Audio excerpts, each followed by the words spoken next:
மன்ன தினமும் கண்ண தினமும் கடலும் ஆரவரித்து பொங்கெழுந்து கருணை கடலாக இருக்கக்கூடிய மகாமாரி ஆலயத்திலே குடிபுகுந்து விட்டது என்று சொல்லப்படுகிறாங்க. வாரணர் 1000 சூழவலம்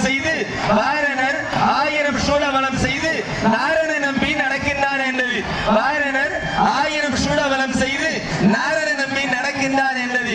நாரண நம்பி நடக்கின்றான் என்றது பூரண பொற்குடம் வைத்து வாரணர் 1000 சூழவலம் செய்து நாரண நம்பி நடக்கின்றான் என்றது பூரண பொற்குடம். பூரண பொற்குடம் என்றால் கும்பாபிஷேக குடம். பூரண பொற்குடம் வைத்து தோரணம் கட்ட கராகண்டேன் தோழி என்று ஆண்டாள் திருவிசைப்பாடு கடவுண்டாலே அந்த அற்புத காட்சியை தான், அந்த அரிய காட்சியை தான், அந்த பெரிய காட்சியை தான், அந்த கண்கொள்ளா காட்சியை தான், கண்ணெறிந்த காட்சியை தான், கண்ணெறிந்த காட்சியை தான், மண்ணெறிந்த காட்சியை தான், மண்ணெறிந்த காட்சியை தான் அன்னை மகாமாரி ஆலயத்திலே கண்டு கொண்டிருக்கிறோம்.